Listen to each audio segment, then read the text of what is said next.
Políticas, estratégias, ações, ou seja, um termo que me parece um pouco mais efêmero, mais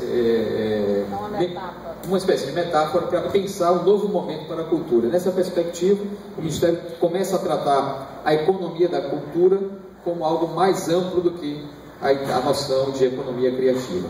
Eu prefiro não estabelecer esse debate, esse enfrentamento, não vejo nesse momento a necessidade disso, mas eventualmente isso tem a ver inclusive com desdobramentos em termos de políticos, como eu havia mencionado. Então acho que essa conferência terá exatamente nós teremos uma oportunidade de um panorama também dessa leitura. Repito, a professora Françoise Benamou tem inclusive um livro publicado no Brasil pela Atelier Editorial, se chama A Economia da Cultura. Tive a oportunidade de lê-lo recentemente, um livro muito interessante, de sorte que será uma excelente oportunidade, né, e teremos um grande desfecho para o nosso segundo encontro internacional da economia criativa. Não sem antes mencionar a presença da nossa querida mediadora, professora Deolinda, professora da nossa Universidade Federal da Bahia, um entusiasta também desse tema, tem articulado várias discussões nesse sentido, e é um prazer que Deolinda esteja aqui mediando esse contato. Ela esteve em outras oportunidades, né, inclusive mediando o contato com a professora Françoise, para que ela pudesse vir ao Brasil, e agora Deolinda vai fazer esta interlocução, não apenas uma mediação, a interlocução também. E Deolinda está retornando agora ao nosso Observatório da Economia Criativa, e será um prazer contar também com a sua nosso observatório. Então, mais uma vez, muito obrigado por vir, professora. Eu passo a palavra à professora Deolinda. Muito obrigado.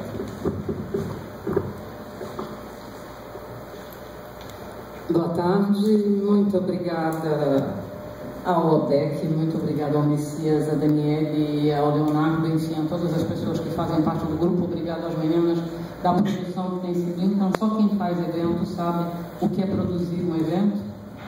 E vocês que me conhecem sabem que eu sou francófona e francófila, e por ter feito meus estudos na França, na área da cultura, é impossível não ter uma imensa admiração pela professora Françoise Benamou, a quem eu tomo a liberdade agora de tomar um pouquinho do tempo de vocês para apresentar um pouquinho mais de detalhe. Françoise Benamou é formada em Ciências Sociais e Economia, professora na Universidade de Paris 13, onde durante 2 anos ocupou o cargo de vice-reitora. Também leciona na Universidade de Paris 1, no Instituto Nacional do Audiovisual, no Instituto Nacional do Patrimônio, na Universidade de Turim e na Universidade de Saint-Goard de Alexandria. Referência mundial em economia da cultura, Françoise Benamou é autora de diversos livros, dos quais, lamentavelmente, apenas um foi publicado em português, e mesmo assim, quase 10 anos após sua publicação na França, A Economia da Cultura. Em sua 7ª edição na França, com traduções para o italiano e o espanhol, o livro se tornou, para todos os estudiosos da área, uma verdadeira bíblia, elevando Françoise Benamou ao posto de papisa da economia da cultura.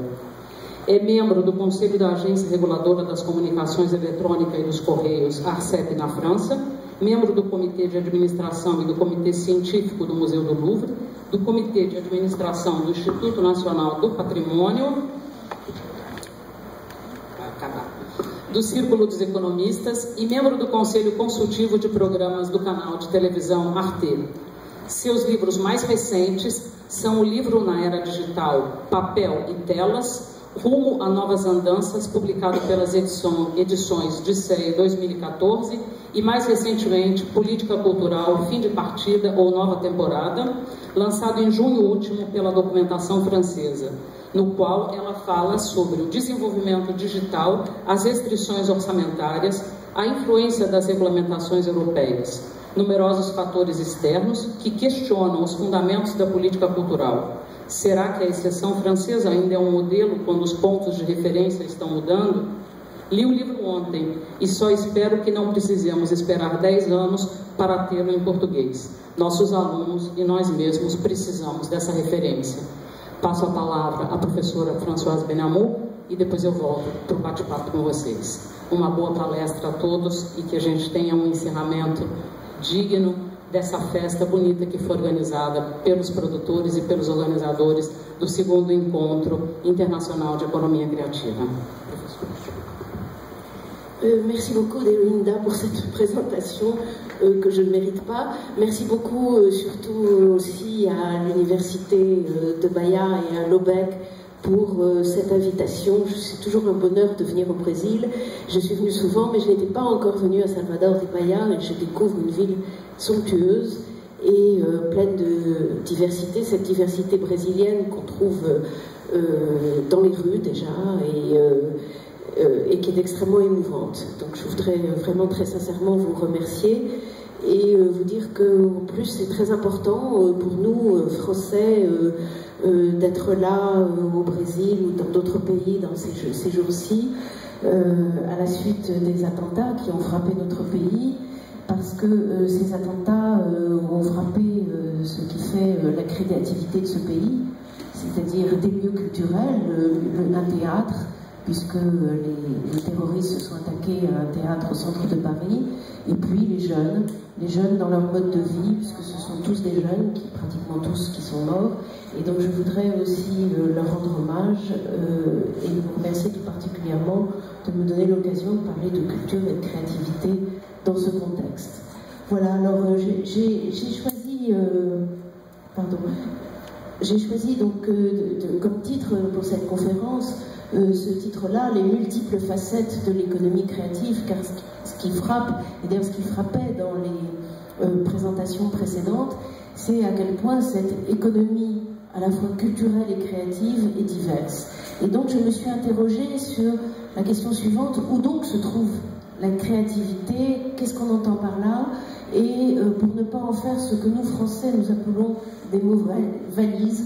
Des mots valises, ce sont des mots qui n'ont pas vraiment de sens ou qui adoptent un sens différent suivant la personne qui les utilise. Donc essayer d'interroger ce concept de diversité. Et pour l'interroger, je suis partie de deux glissements qui étaient tout à fait évidents à travers les très intéressantes présentations qu'on a eues tout à l'heure. Le premier, qui me frappe beaucoup, c'est l'importance croissante des problématiques économiques dans les politiques culturelles. Et ça, c'est un véritable renversement, parce que pendant longtemps, on a considéré que, dans le fond, c'était la richesse des sociétés qui permettait qu'émergent des grands mécènes, et ces mécènes allaient ensuite investir en quelque sorte le secteur créatif et le secteur culturel. Et il me semble qu'on est aujourd'hui dans un renversement de perspective où on demande de plus en plus au secteur culturel et créatif de produire de la croissance, d'être à l'origine même de cette croissance. Pour vous donner un exemple qui m'a beaucoup frappé, vous avez sans doute entendu parler des conflits réguliers des intermittents du spectacle à propos de leur protection sociale en France. Et la dernière fois qu'il y a eu ce conflit, c'était il y a peu de mois. Ce qui m'a frappé, c'est que les comédiens, les techniciens du spectacle expliquaient qu'il fallait les aider parce qu'ils apportaient de la croissance au pays. Et donc, au lieu de partir de ce qui est leur mission, c'est-à-dire la culture véritablement, ils expliquaient, mais dans le fond, ce que nous apportons, nous, c'est de la croissance, c'est une dynamique économique.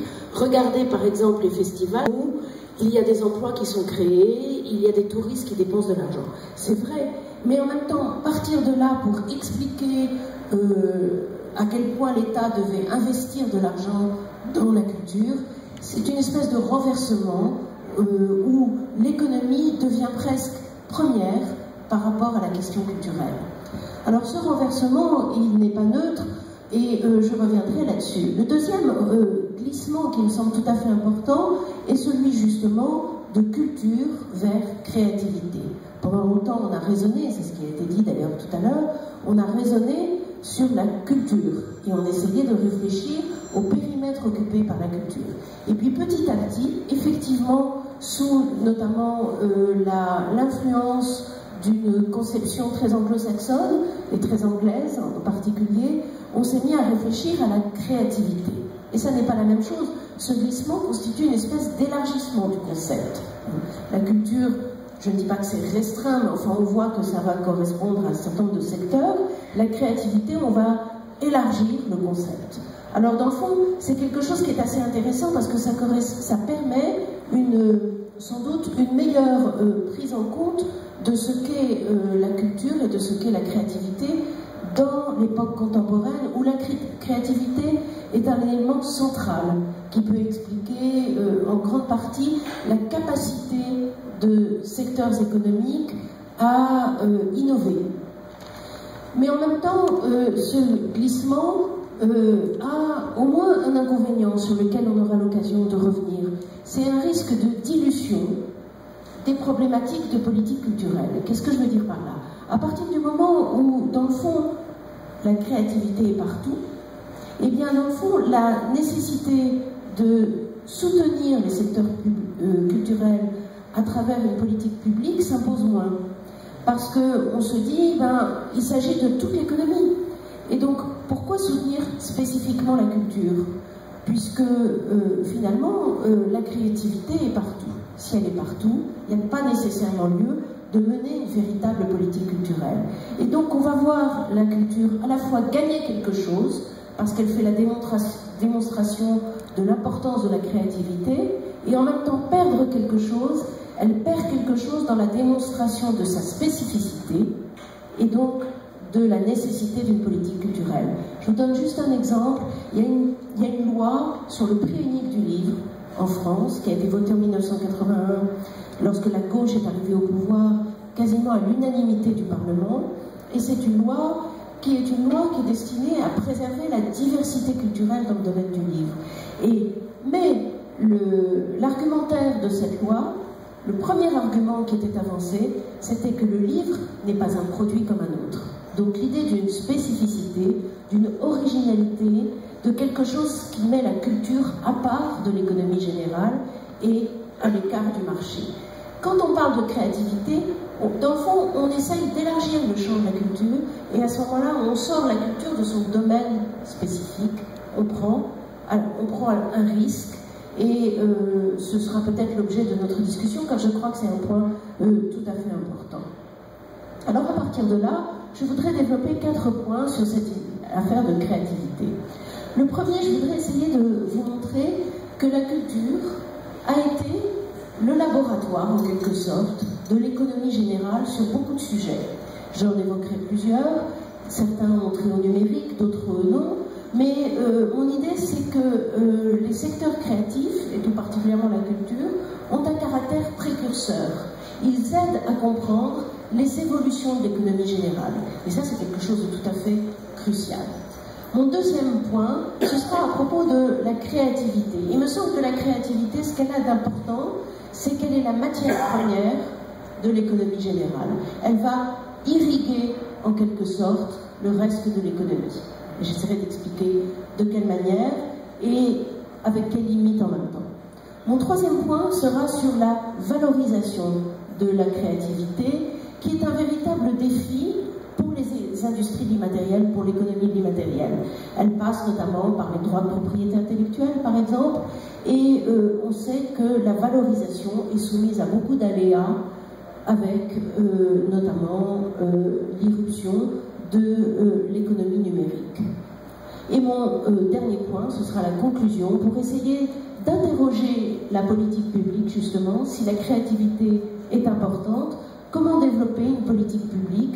On connaît bien les politiques publiques dans le domaine de la culture, tout particulièrement en France, où elles sont extrêmement développées et évaluées. On sait beaucoup de choses sur les politiques publiques en ce domaine. Sur les politiques de la créativité, c'est peut-être quelque chose de plus compliqué.